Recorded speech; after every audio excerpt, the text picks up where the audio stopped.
ఎల్జీటీవీ news కి స్వాగతం. ముందుగా ముఖ్యాంశాలు.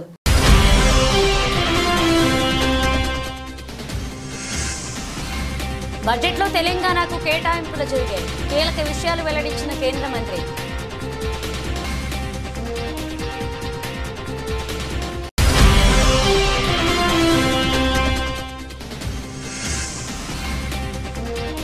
కుంభమేళాకు ప్రధాని మోదీ పవిత్ర స్నానంతో పాటు ప్రత్యేక పూజలు.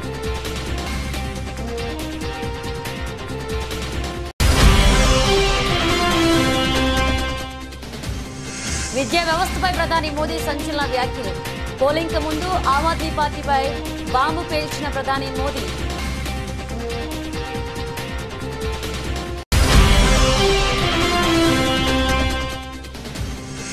హైడ్రాపై దానం సంచలన వ్యాఖ్యలు. ఆ విషయంలో నో కాంప్రమైజ్ అంటున్న MLA.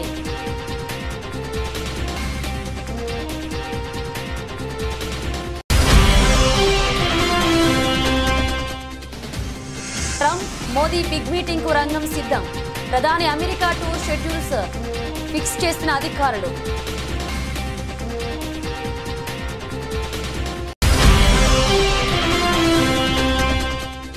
Hyderabad to Bengaluru bullet రైలు కేవలం 2 గంటల్లోనే హై స్పీడ్ కారిడార్ నిర్మించాలని నిర్ణయించిన రైల్వే శాఖ.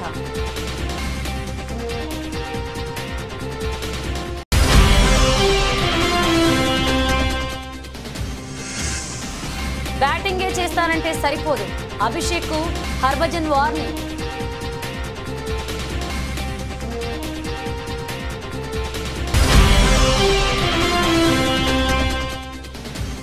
భారీ నష్టాల్లో స్టాక్ మార్కెట్లు. 500 పాయింట్లకు పైగా లాభంతో మొదలైన సెన్సెక్స్.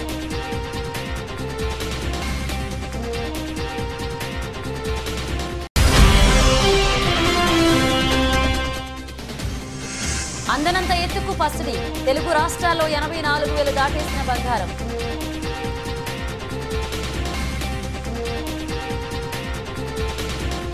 తెలంగాణకు కేంద్ర బడ్జెట్లో రైల్వేకు 5,337 కేటాయింపులు జరిగాయని రైల్వే శాఖ మంత్రి అశ్విని వైష్ణవ్ అన్నారు.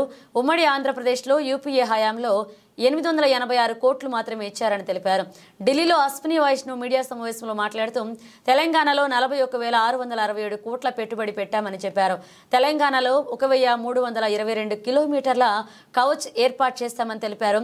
కొత్త వందే భారత్ రైళ్లను తెలంగాణ కేటాయిస్తామన్నారు. నవభారత్ రైళ్లు కూడా ఇస్తున్నామని తెలిపారు. అమృత్ భారత్ రైళ్లను 1000 కిలోమీటర్లకు 450తో ప్రయాణం చేసే అవకాశం కల్పిస్తామన్నారు. 100 అమృత్ భారత్ రైళ్లు త్వరలోనే అందుబాటులోకి వస్తాయని చెప్పారు. అలాగే కాజీపేట రైల్వే స్టేషన్ అభివృద్ధి చేస్తున్నట్లుగా ఆయన తెలియజేశారు. పలు పనులకు అనుమతులు కావాలని చెప్పారు. ప్రధాన రైల్వే స్టేషన్ల పరిధిలో రక్షణ వ్యవస్థ కవచ్ను ఏర్పాటు చేస్తున్నట్లుగా తెలియజేశారు. రాష్ట్రంలో 1,026 కిలోమీటర్ల మేరకు ఏర్పాటు చేస్తామని చెప్పారు. 2 ఏళ్లలో దేశమంతా ఈ టెక్నాలజీని అందుబాటులోకి తెస్తున్నట్లుగా వివరించారు. సికింద్రాబాద్లో కవచ్ సెంటర్ ఫర్ ఎక్సలెన్స్ ఏర్పాటు చేస్తామని అన్నారు. ఏపీలో రైల్వే అభివృద్ధికి 9,417 కోట్లు కేటాయించామని అశ్విని వైష్ణవ్ చెప్పారు. యూపీఏ హయాంలో కంటే 11 రెట్లు అధికంగా నిధులు కేటాయించామని తెలిపారు. ఏపీలో 84,559 కోట్ల రూపాయల ప్రాజెక్టులు జరుగుతున్నాయని చెప్పారు. 73 రైల్వే స్టేషన్లు అభివృద్ధి చేశామన్నారు. 100% రైల్వే లైన్ల విద్యుదీకరణ పూర్తయిందని, 1,560 కిలోమీటర్ల రైల్వే ట్రాక్ నిర్మించామని చెప్పారు. ఏపీ ముఖ్యమంత్రి సహకారానికి ధన్యవాదాలన్నారు. 8 వందే భారత్ రైళ్లు 16 జిల్లాలను కలుపుతూ ఏపీలో సేవలు అందిస్తున్నాయని చెప్పారు. భవిష్యత్తులో ఏపీకి మరిన్ని వందే భారత్ రైళ్లు వస్తాయని స్పష్టం చేశారు. దేశవ్యాప్తంగా 110 కిలోమీటర్ల వేగంతో వెళ్లేందుకు ట్రాక్ను సిద్ధం చేస్తున్నామని తెలియజేశారు. కొన్ని రూట్లలో 130 కిలోమీటర్ల వేగం, కొన్ని రూట్ల 160 కిలోమీటర్ల వేగంతో రైళ్లు ప్రయాణించేలాగా ట్రాక్స్ సిద్ధం చేస్తున్నామని అశ్విని వైష్ణవ్ తెలియజేశారు. 886 for combined, both states combined, it was 886 crore. Now it is only for Telangana 5,337 crore. This is again a matter of pride that entire Telangana state is now 100% electrified. The network of Telangana is now 100% electrified. I want you to take a note of very important data. The third point I would like to share with you, please take note of this. It's a very important number. the total investment of railways in the state of Telangana is 41,677 crore rupees. 41,677 crore rupees. Investment means investment in new railway lines, in electrification now completed already, but some lines will be upgraded, then new stations to be done, new workshops being upgraded, Kazipet station, Kazipet production unit being created, upgraded, being set up. So combined all that total investment is 41,677 crore rupees. Most railway projects have a time period, land acquisition, permits, forest approvals, then comes the construction phase. So this is the investment being done for the projects which are sanctioned as on today. This will obviously, as projects get completed, this amount will reduce, and more projects get added, this amount will increase, right? Telangana takes the lead in installing Kavach because most of the testing and development work is being done in Secunderabad, where the Center of Excellence for Kavach is located. Center of Excellence for Kavach is located in Secunderabad. So in Telangana, 1,326 kilometers of Kavach will be installed. So that 1,326 kilometers. This is huge, and this. ప్రధానమంత్రి నరేంద్ర మోదీ ఫిబ్రవరి 5న ప్రయాగ్రాజ్ మహాకుంభమేళాను సందర్శించనున్నారు. ప్రతిపాదిత schedule ప్రకారం మోదీ ఉదయం 10:30 గంటలకు ఫిబ్రవరి 5న ప్రయాగ్రాజ్కు చేరుకుంటారు. ఆ క్రమంలో ప్రధాని మహాకుంభమేళాను సందర్శించే సమయంలో ప్రత్యేక పూజలతో పాటుగా పవిత్ర స్నానం చేయనున్నారని తెలుస్తుంది. ఆయన ప్రయాగ్రాజ్లోని అరయిల్ ఘాట్కు చేరుకుని అక్కడి నుంచి గంగా, యమున, సరస్వతి నదుల సంగమ స్థలమైన సంగం వద్ద పడవ ప్రయాణం చేస్తారు. ఆ క్రమంలో అక్కడి పవిత్ర సంగమ నదుల్లో ఆయన పవిత్ర స్నానం చేయనున్నారు. మోదీ ఆ తర్వాత భక్తులతో సంభాషించడం, ఆయా ప్రాంతాలలో పర్యవేక్షణ నిర్వహించడం, 2025 మహాకుంభమేళా కోసం నిర్వహించిన ఏర్పాట్లను పరిశీలించడం వంటి కార్యక్రమాలలో పాల్గొంటారు. మేళా అధికారులు వివరించినట్లుగా ముందుగా నిర్ణయించబడిన షెడ్యూల్ ప్రకారం ముఖ్యంగా స్టేట్ పెవిలియన్, నేత్ర కుంభ్ సందర్శనలో మార్పులు చేస్తామని అధికారులు ప్రకటించారు. దీంతో ఆయనకు కుంభమేళా ఒక ప్రత్యేకమైన ఆధ్యాత్మిక అనుభవాన్ని ఇవ్వనుంది. ఫిబ్రవరి 5 ఒక ప్రత్యేకమైన రోజు, ఎందుకంటే ఇది మాఘ అష్టమి, భీష్మాష్టమి వచ్చిన రోజు. ఈ రోజుకు హిందూ సాంప్రదాయంలో ఆధ్యాత్మిక విశేషత కలిగి ఉంది. మాఘ అష్టమి హిందూ మాఘమాసం 8వ రోజున జరుపుకునే పవిత్రమైన రోజు. ఈ రోజున భక్తులు త్రివేణి సంగమ స్థలంలో పవిత్ర స్నానాలు చేస్తారు. ఆ క్రమంలో ఆధ్యాత్మిక సాధనలు, పూజలు, ధ్యానాలు, దాన ధర్మాలు నిర్వహించబడతాయి. ఇది గుప్త నవరాత్రి సమయంలో కూడా వస్తుంది. Harohara His Excellency President Prabowo, Murugan temple trust के chairman Pa Hashim, managing trustee doctor Kobalan, dignitaries, Tamil Nadu और इंडोनेशिया के पुजारी एवं आचार्यगण, इंडियन डायस्पोरा के सदस्य, इस पावन अवसर का हिस्सा बनने वाले इंडोनेशिया और अन्य देशों के सभी साथी और इस दिव्य भव्य मंदिर के निर्माण को साकार करने वाले सभी कारीगर बंधु, ये मेरा सौभाग्य है कि मैं जकार्ता के मुरुगन टेम्पल के महाकुंभ अभिषेकम जैसे पुनीत कार्यक्रम का हिस्सा बन रहा हूं. माय ब्रदर प्रेसिडेंट प्रबोवो, उनकी मौजूदगी ने इसे मेरे लिए और विशेष बना दिया है. मैं फिजिकली भले ही जकार्ता से सैकड़ों किलोमीटर दूर हूं, लेकिन मेरा मन इस आयोजन के उतने ही करीब है जितना भारत इंडोनेशिया के आपसी रिश्ते। अभी कुछ ही दिन पहले प्रेसिडेंट प्रबोवो भारत से 140 करोड़ भारतवासियों का प्यार लेकर गए हैं। मुझे विश्वास है उनके जरिए आप सब हर भारतीय की शुभकामनाओं को वहां अनुभव कर रहे होंगे। मैं आप सभी को और भारत इंडोनेशिया समेत दुनिया भर में भगवान ఢిల్లీ అసెంబ్లీ ఎన్నికల పోలింగ్ ముందు ప్రధాని నరేంద్ర మోదీ ఆమ్ ఆద్మీ పార్టీపై బాంబు పేల్చారు. ఢిల్లీలో విద్యార్థులతో ముచ్చటించిన ప్రధాని మోదీ ఇక్కడ పాఠశాలల్లో 9వ తరగతి దాటి చదివేందుకు అందరూ విద్యార్థులను ఆమ్ ఆద్మీ పార్టీ అనుమతించడం లేదు అని చెప్పారు.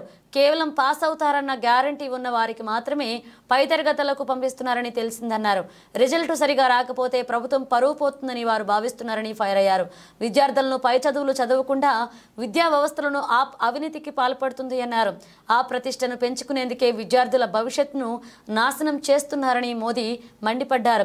ఢిల్లీ పాఠశాలల్లో 9వ తరగతి 11వ తరగతిలో ఫెయిల్ అయ్యే విద్యార్థుల సంఖ్య అధికంగా ఉందన్న ఆరోపణలు ఎప్పటి నుంచో ఉన్నాయి.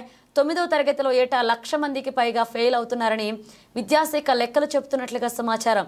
ఈ నేపథ్యంలో ఢిల్లీ విద్యా వ్యవస్థపై ప్రధాని మోదీ వ్యాఖ్యలు సంచలనంగా మారాయి. मैंने सुना है ये दिल्ली में 9वीं कक्षा के बाद बच्चों को आगे जाने ही नहीं देते। जो बच्चे गारंटी है पास होंगे उन्हीं को जाने दें। क्यों? क्योंकि उनका रिजल्ट खराब हो जाएगा तो मेरी सरकार की इज्जत खराब हो जाएगी, इसलिए बड़ा बेईमानी का काम होता है। ఖైరతాబాద్ ఎమ్మెల్యే దానం నాగేందర్ సంచలన వ్యాఖ్యలు చేశారు. హైడ్రా విషయంలో వెనక్కి తగ్గేది లేదన్నారు. పేదల ఇళ్లు కూల్చుతామంటే ఊరుకోనన్నారు. తనకు ఎలాంటి నోటీసులు రాలేదని చెప్పారు ఆయన. అధికారుల విషయంలో కాంప్రమైజ్ అవ్వనని దానం తేల్చి చెప్పారు. వైఎస్ హయాంలో కూడా తాను కాంప్రమైజ్ అవ్వలేదన్నారు. తనపై 173 కేసులున్నాయి, పోతే జైలుకు పోతా అని దానమన్నారు. తన ఇంట్లో వైఎస్ కేసీఆర్ ఫోటోలు ఉన్నాయని చెప్పారు. ఎవరి అభిమానం వాళ్లది, ఇష్టమైన నేతల ఫోటోలు ఉంటే తప్పేంటంటూ ప్రశ్నించారు దానం. హైడ్రా విషయంలో తొలి నుంచి అసంతృప్తిగా ఉన్నారు దానం. ఇటీవలే తాను చెప్పినా కూడా ఆపకుండా కూల్చివేయడంపై ఆయన అధికారులపై ఆగ్రహంతో ఉన్నారు. కూల్చివేతల విషయంలో అధికారులు ఏకపక్షంగా వ్యవహరిస్తున్నారని అన్నారు. ఖైరతాబాద్ ఎమ్మెల్యే దానం నాగేందర్ పేదలను ఇబ్బంది పెట్టేలా వారి వ్యవహారం ఉండదన్నారు.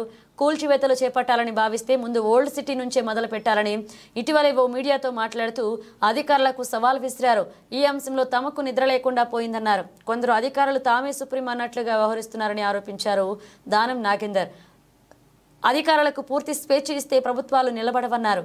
అధికారులు ప్రభుత్వం కంట్రోల్లో ఉండాలని, ప్రభుత్వ నిర్ణయాలకు తగ్గట్టుగా నడుచుకోవాలని అభిప్రాయపడ్డారు. ఇలా ఖైరతాబాద్ లో అయిందని కాదు, రేపు ఇంకో దగ్గర అయితే కూడా వస్తాను నేను. ఎందుకంటే ఇలా చేయకూడదు అని చెప్తున్నాను నేను. అందుకే చెప్పాను, ఇది ఒక పాలసీ డిసిషన్ కింద తీసుకుంటే ఒక నోటీస్ ఇవ్వండి, ఒక పబ్లిక్ నోటిఫికేషన్ ఇవ్వండి అధికారులకు చెప్తున్నాను నేను.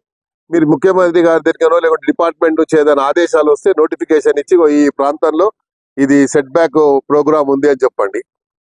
మరి పెద్ద పెద్ద బిల్డింగ్లు నేను చూశాను, నేను అదే చెప్పాను ఆ డీసీపీ గారికి. పెద్ద పెద్ద బిల్డింగ్లు వాళ్ళు సెట్ బ్యాక్ చూపించారు, కానీ దాని పార్కింగ్ కింద వాడుకుంటారు. ఆ సెట్ బ్యాక్ ఇచ్చిన తర్వాత ఏదైతే ప్యాసేజ్ వదులుతారో అది పెడెస్ట్రియన్స్ వాడడానికి మరి నడిచే వాళ్ళకు దారి అది. మరి అదే అక్కడ పెట్టిన దాన్ని ఎక్కడ కూడా గులగొడతలేరు. నేను రోడ్ నంబర్ 46 మొత్తం అదే ఉంది. రోడ్ల మీదే వదలం మాత్రం సెట్ బ్యాక్ వదిలారు. ఆ సెట్ బ్యాక్ ని మొత్తం మేము వాళ్ళ పార్కింగ్ కింద వాడుకుంటారు. నడిచేవాడు ఎలా నడవాలి? అక్కడ ఎవరు చూస్తలేడు. బంజారాయిల్ రోడ్ నంబర్ 1 కానీ 2లో కానీ అక్కడ మెయిన్ రోడ్ మీద ఉన్నాయి. బస్తీలలో ఏం పని అంటుండే. కాబట్టి బస్తీల జోలికి రాకుండా దయచేసి నా కోరిక. నాకేం సంబంధం? ఇప్పుడు కూల్చివేతలు అనేది ఎప్పుడే గాని ఏకపక్షంగా పోకూడదు. ఎందుకు పోకూడదు అంటే నేను చూస్తా ఉన్నాను కూల్చివేతలు ఎక్కడైతే రోజువారీగా. అమెరికా నూతన అధ్యక్షుడు డొనాల్డ్ ట్రంప్ ప్రధాని మోదీ బిగ్ మీటింగ్ కు రంగం సిద్ధమవుతుంది. ఫిబ్రవరి 12 నుంచి 14 వరకు అమెరికాలో మోదీ పర్యటించనున్నట్లుగా తెలుస్తుంది. వైట్ హౌస్ లో 13వ తేదీ ట్రంప్ తో మోదీ భేటీ అవుతారు. అక్రమ వలసదారులు, వీసాలు, సుంకాలపై మోదీ ట్రంప్ మధ్య చర్చలు జరిగే అవకాశం ఉంది. ట్రంప్ రెండవసారి అధికారంలోకి వచ్చిన తర్వాత ఫస్ట్ టైం ఆయనతో ప్రధాని మోదీ సమావేశమవుతున్నారు. అమెరికాకు రెండవసారి అధ్యక్షుడిగా ఎన్నికైన డొనాల్డ్ ట్రంప్ కి ప్రధాని మోదీ ఫోన్ చేసి శుభాకాంక్షలు తెలిపారు. ఈ సందర్భంగా రెండు దేశాల సంబంధాలపై ఇద్దరు నేతలు మాట్లాడుకున్నారు. రెండు దేశాల మధ్య పరస్పర ప్రయోజనకరమైన విశ్వాసపూరిత భాగస్వామ్యానికి భారత్ కట్టుబడి ఉందని ట్రంప్కు తెలిపారు మోదీ. భారత్ అమెరికా ప్రజల సంక్షేమానికి, ప్రపంచ శాంతి సౌభాగ్యాల కోసం కలిసి పనిచేద్దామని ట్రంప్కు వివరించారు మోదీ ట్రంప్ చర్చలపై వైట్ హౌస్ అధికారిక ప్రకటన చేసింది. మోదీని అమెరికా పర్యటనకు ఆహ్వానించడంపై ఈ ఫోన్ కాల్లో చర్చ జరిగిందని తెలిపింది. అలాగే రెండు దేశాల మధ్య పరస్పర సహకారం పెంపొందించుకోవడంపై ట్రంప్ మోదీ మధ్య చర్చ జరిగిందని అమెరికా అధ్యక్ష కార్యాలయం ఆ ప్రకటనలో వివరించింది. దీంతో పాటు అమెరికా తయారు చేసిన ఆయుధాల కొనుగోళ్లను పెంచాల్సిన అవసరాన్ని భారత్కు విజ్ఞప్తి చేసినట్లుగా వైట్ హౌస్ తెలిపింది. పారదర్శకమైన ద్వైపాక్షిక వాణిజ్య బంధాన్ని పెంచాలని కూడా మోదీని ట్రంప్ కోరారు. మరోవైపు రెండు దేశాల మధ్య వ్యూహాత్మక భాగస్వామ్యంపై చర్చ జరిగింది. ఈ ఏడాది తొలిసారి భారత్లో క్వాడ్ సదస్సు నిర్వహణపై మోదీ, ట్రంప్ ఈ ఫోన్ కాల్లో చర్చించారని వైట్ హౌస్ వివరించింది. Today between India and the United States, a very high level of convergence of our interests, and a sense that while we serve our national interests, while we build our bilateral partnership, definitely on regional issues and global issues, there is a lot of good that we can do. So that sense of global good was also very evident conceptually in what we discussed. In terms of the bilateral ties, I think now you do understand this was the first day of the administration, so obviously we had a sort of essentially a broad brush conversation, didn't get too deep into details, but there was, I think, an agreement, a consensus between us that we need to be bolder, we need to be bigger, we need to be more ambitious. The interactions between us should be more intensive. And some of the specifics we discussed, we want to promote the ease of building the relationship. That how do you make business, mobility, education, technology, defense security, how do you make it easier to do? Hyderabad వాసులు bullet రైళ్లు ఎక్కే రోజులు ఎంతో దూరంలో లేవు. దేశంలోని ప్రధాన నగరాలను బుల్లెట్ రైళ్లతో అనుసంధానించే భారీ ప్రాజెక్టులో మరొక కీలక అడుగు పడింది. హైదరాబాద్ ముంబై మధ్య 709 కిలోమీటర్ల మేర హై స్పీడ్ కారిడార్ నిర్మించాలని రైల్వే నిర్ణయించింది. ఈ కారిడార్ను బెంగళూరు వరకు విస్తరించాలని భావిస్తోంది. దీంతో పాటు మైసూరు, చెన్నై మధ్య నిర్మించి తలపెట్టిన హై స్పీడ్ రైల్ కారిడార్ను కూడా హైదరాబాద్ వరకు విస్తరించాలని యోచిస్తుంది. అదే జరిగితే హైదరాబాద్ నుంచి ముంబై, చెన్నై, బెంగళూరు మధ్య ప్రయాణ దూరం గంటల్లోకి తగ్గిపోతుంది. ప్రస్తుతం ముంబై, అహ్మదాబాద్ మధ్య జపాన్ సంస్థ సాంకేతికత, ఆర్థిక సాయంతో హై స్పీడ్ కారిడార్ నిర్మిస్తున్నారు. ఈ మార్గంలో జపాన్ తయారీ బుల్లెట్ రైలు నడవనుంది. ఆ తర్వాతి దశలో మరిన్ని హై స్పీడ్ కారిడార్లు నిర్మించనున్నారు. వాటిలో పైన పేర్కొన్న హైదరాబాద్ ముంబై, హైదరాబాద్ బెంగళూరు, హైదరాబాద్ చెన్నై మార్గాలు కూడా ఉన్నాయి. వీటిలో హైదరాబాద్ చెన్నై, హైదరాబాద్ బెంగళూరు కారిడార్లను ఎలివేటెడ్ భూగర్భ మార్గాలను నిర్మిస్తారు. హైదరాబాద్ బెంగళూరు మధ్య దూరం 618 కిలోమీటర్ల. సాధారణ సూపర్ ఫాస్ట్ ఎక్స్ప్రెస్లలో హైదరాబాద్ నుంచి బెంగళూరు వెళ్లేందుకు 11 గంటలు, వందే భారత్లో 8.5 గంటల సమయం పడుతుంది. అదే బుల్లెట్ రైలు అందుబాటులోకి వస్తే కేవలం 2 గంటల్లోనే బెంగళూరు చేరుకునే వెసులుబాటు లభిస్తుంది. అలాగే హైదరాబాద్ చెన్నై మధ్య దూరం 757 కిలోమీటర్లు కాగా సాధారణ ఎక్స్ప్రెస్ రైళ్లలో అయితే 15 గంటల సమయం పడుతుంది. బుల్లెట్ రైలు అందుబాటులోకి వస్తే ఈ సమయం 2.5 గంటలకు తగ్గుతుంది. అయితే ఈ ప్రాజెక్టులు పూర్తయ్యేందుకు 10 నుంచి 13 సంవత్సరాలు పడుతుందని రైల్వే అధికారులు అంచనా వేస్తున్నారు.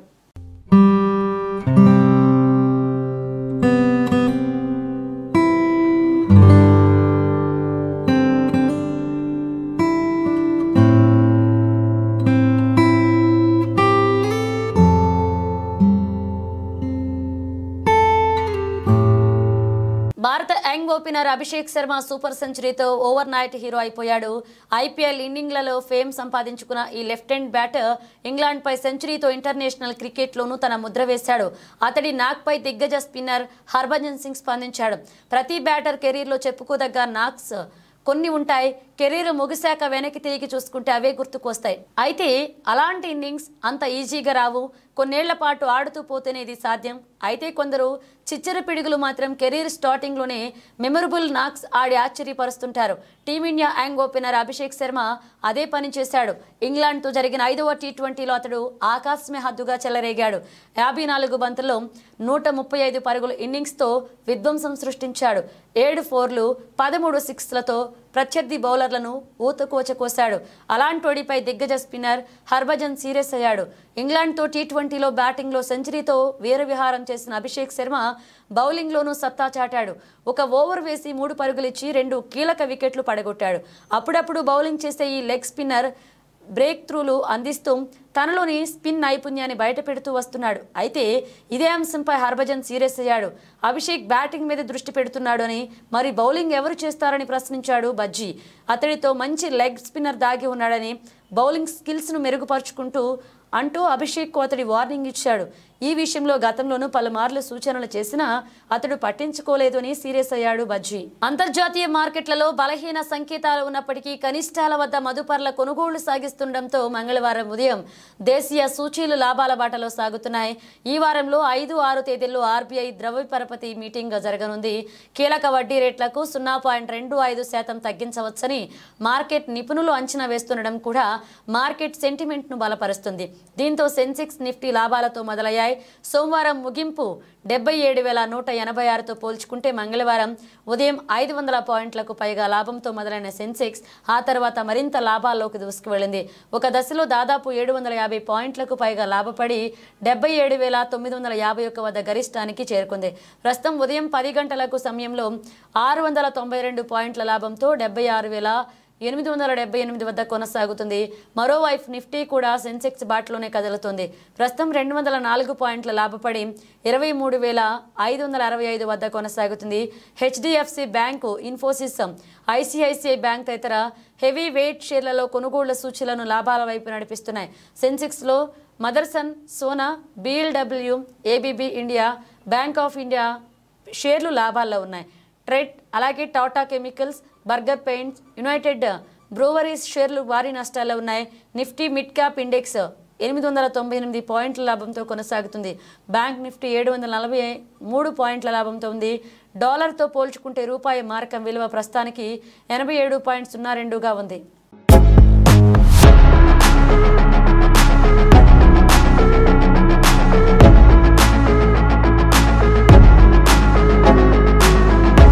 బంగారం ధరలు భారీగా పెరుగుతూ పోతున్నాయి. ఆకాశమే హద్దుగా పసిడి ధరలు దూసుకు వెళ్తున్నాయి. గోల్డ్ ధర ఏకంగా 1,00,000కు చేరువవుతుంది. దీంతో అటు పసిడి ప్రియులకు కొనాలి అంటే బగ్గమంటున్న ధరలతో చుక్కలు కనిపిస్తున్నాయి. ప్రధానంగా హైదరాబాద్ సహా తెలుగు రాష్ట్రాల్లో gold rates all time record స్థాయిని తాకడంతో సామాన్య మధ్యతరగతి ప్రజలు ఆందోళన వ్యక్తం చేస్తున్నారు.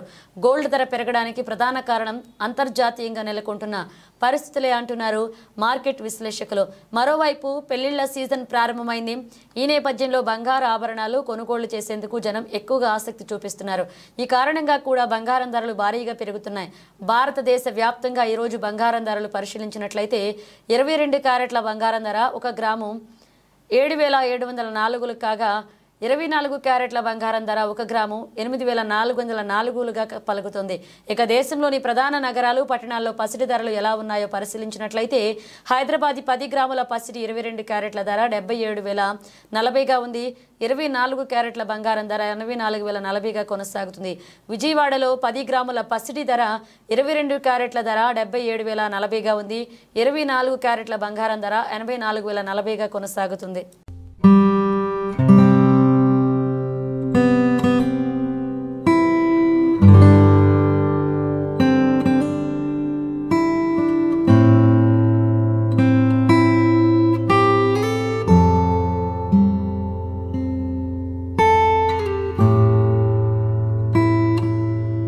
బులెటిన్ ముగించే ముందు హెడ్లైన్స్ మరోసారి.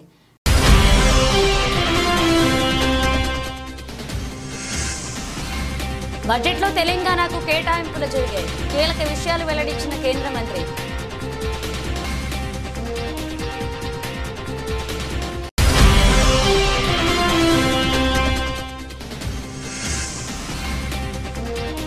కుంభమేళాకు ప్రధాని మోదీ పవిత్ర స్నానంతో పాటు ప్రత్యేక పూజలు.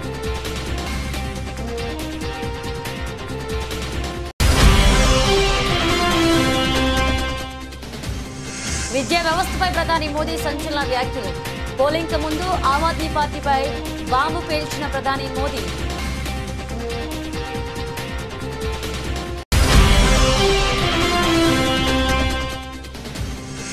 హైడ్రాపై దానం సంచలన వ్యాఖ్యలు. ఆ విషయంలో నో కాంప్రమైజ్ అంటున్న MLA.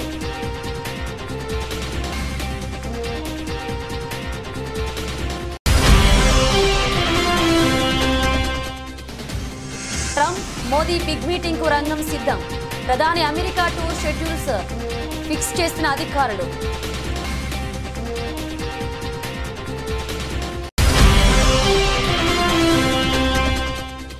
Hyderabad to Bengaluru bullet రైలు కేవలం 2 గంటల్లోనే హై స్పీడ్ కారిడార్ నిర్మించాలని నిర్ణయించిన రైల్వే శాఖ.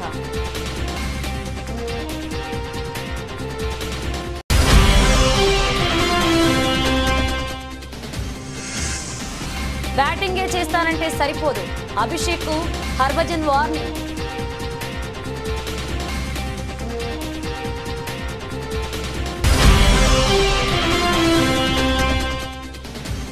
భారీ నష్టాల్లో స్టాక్ మార్కెట్లు.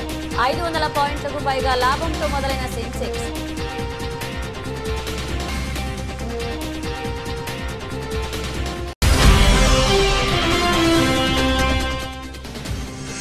అందనంత ఎత్తుకు పసిడి. తెలుగు రాష్ట్రాల్లో 84,000 దాటేసిన బంగారం.